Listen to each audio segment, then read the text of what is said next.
luego de habernos reiterado en varias ocasiones la necesidad del desprendimiento y la generosidad, el desapego de los bienes de la tierra, la necesidad de cargar la cruz, de seguirlo, etc.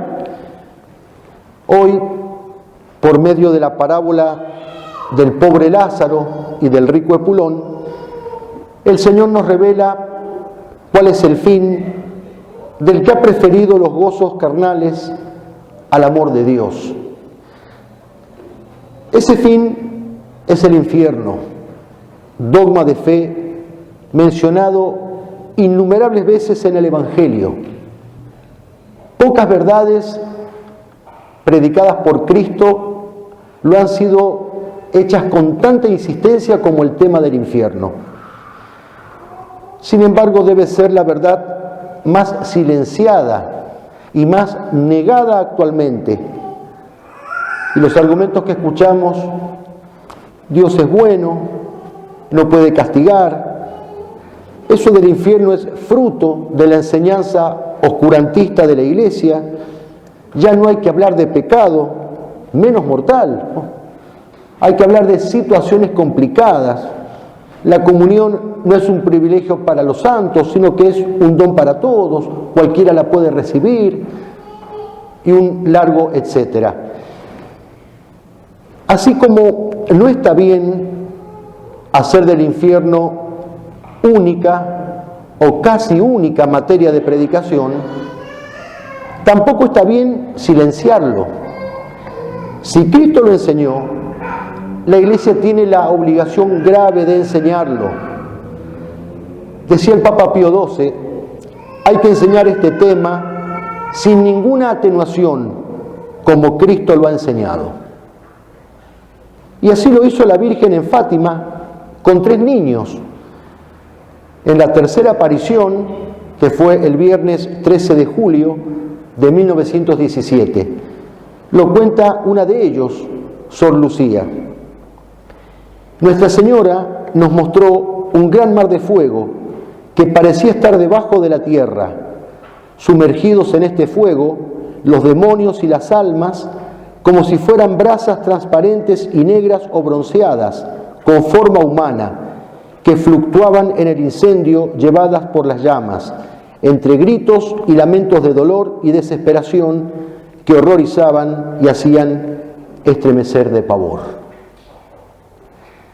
La fe nos enseña que Dios nos ama infinitamente, por eso nos creó y por eso nos redimió. Nos ama tanto que, como dice la Escritura, no quiere la muerte del pecador, sino que se convierta y viva. Pero ese Dios que es creador, crea a lo Dios, y que es redentor, redime a lo Dios, muere por su criatura, es también remunerador, premia a lo Dios, el cielo para los buenos, y castiga a lo Dios, el infierno para los malos. Apartaos de mí, malditos, al fuego eterno. El infierno es el castigo justo, final y eterno del pecador. La teología distingue 2 clases de suplicios que sufren los condenados: la pena de sentido y la pena de daño. La pena de sentido es la que produce el fuego del infierno, un fuego real creado por Dios, pero al mismo tiempo es un fuego extraño, misterioso, distinto al fuego de la tierra. Dice San Agustín, el fuego de la tierra, comparado al fuego del infierno, es apenas fuego pintado.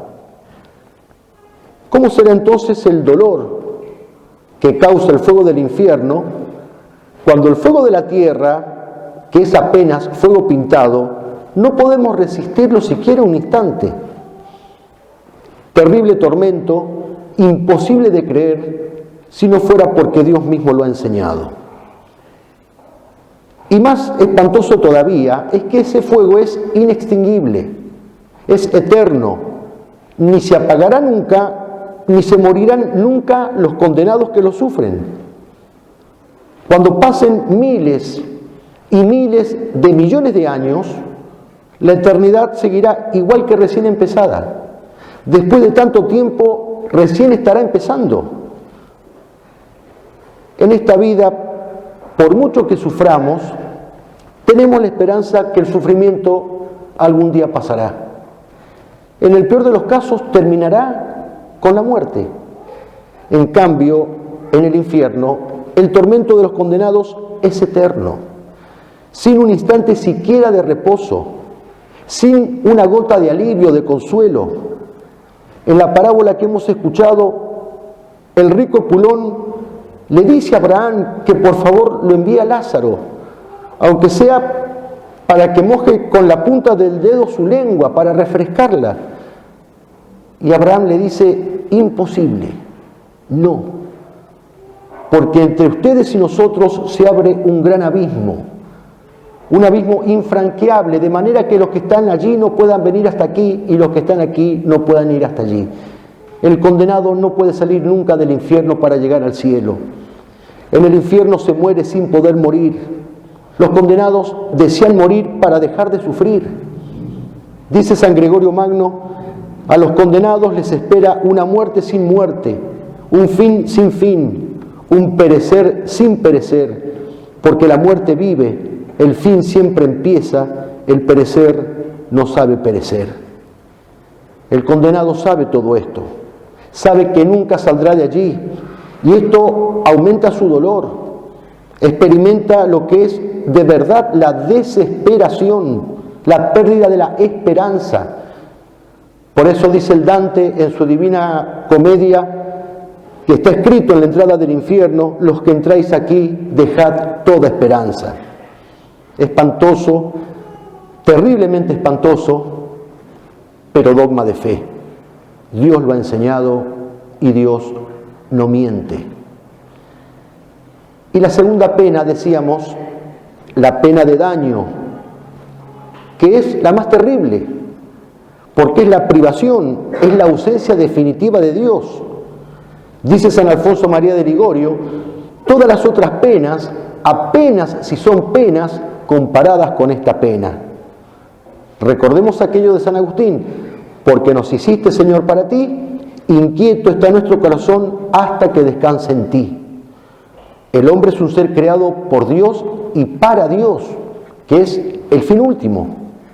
Las almas de los condenados se sienten atraídas con una fuerza irresistible hacia Dios, que es el sumo bien, el único bien, pero constantemente son rechazadas por ese mismo Dios. Es el continuo, apartaos de mí, malditos, apartaos de mí, malditos, apartaos de mí, malditos, que resonará en sus oídos para siempre. El alma reclama a Dios, el alma tiene necesidad de Dios, pero al mismo tiempo tiene repulsión de Dios, aversión, odio. Esas dos fuerzas opuestas hacen como desgarrar el alma, dice Santa Teresa de Jesús. El condenado ve con clarividencia el bien infinito que por su culpa perdió. Ve cómo está inclinado a amar a Dios sobre todas las cosas. Y sin embargo, siente el rechazo de ese sumo bien. En el infierno el alma no pierde la necesidad de unirse a Dios. Se siente irresistiblemente atraída hacia un Dios que la rechaza para siempre. Por eso el infierno es el reino del remordimiento. Los condenados continuamente están lanzando ese grito estremecedor que pone la Sagrada Escritura en el libro de la sabiduría en sus labios. Nos hemos equivocado. Me he equivocado. Infeliz de mí. Estas cadenas las forjé yo con mis propias manos. Y junto con el remordimiento, en el infierno reina la frustración, el fracaso. Pensemos humanamente cuántos fracasan en la vida. Pero como decía el padre Escurra, si ese fracaso es ofrecido a Dios, en su alquimia misteriosa se transforma en triunfo. En cambio, en el infierno, el fracaso es total y para siempre. Y junto con el remordimiento y el fracaso, en el infierno reina el odio. Así como el cielo es el reino y el triunfo del amor, el infierno es el reino y el triunfo del odio. Los condenados odian a los demonios, odian a los que aún viven en esta vida. En la parábola de hoy, Epulón le pide a Abraham que le vaya a avisar a sus hermanos. Le dice, para que no vengan a este lugar espantoso. Y uno pensaría, bueno, por lo menos pensaba en su familia, este pobre hombre, qué caritativo. No, no existe caridad en el infierno. El infierno es el reino del odio. Este rico maldito dice eso porque odia a esos 5 hermanos que han quedado acá en la tierra, porque sabe que el castigo es más severo para aquel que ha recibido más gracias de Dios. Los condenados se odian entre ellos, los condenados se odian a sí mismos y sobre todo los condenados odian a Dios. El condenado maldice el santo nombre de Dios, ese nombre que está sobre todo nombre, como dice San Pablo, y que los ángeles del cielo se estremecen cada vez que lo deben pronunciar. El condenado maldice todos los beneficios y las obras de Dios, la creación entera, los ángeles, los santos, la Virgen Santísima. Maldita sea esta asquerosa mujer que aplastó nuestra cabeza. El condenado odia a las 3 divinas personas de la Santísima Trinidad. El condenado odia a Cristo, maldice de sus llagas, maldice de su sangre, maldice de su cruz, maldice de su muerte redentora. Maldito Galileo, que nos has vencido. Tremendo, espantoso, pero repito, dogma de fe. Este es el fin donde nos conduce el maldito pecado. Pensemos un poco en esto y pensemos que Dios no castigaría tan terriblemente al pecador si no lo hubiera amado tanto, si no hubiera cometido la locura de morir en la cruz por él. Pidámosle a la Virgen que haga fecunda en nuestras almas la sangre redentora que Cristo derramó por salvarnos. Que no tengamos nosotros la desgracia de perderlo a Dios para siempre. Que no tengamos la desgracia irreparable de condenarnos. Pidámoselo, como seguramente lo hacemos todos los días, pero a veces, desgraciadamente, sin pensar lo que decimos.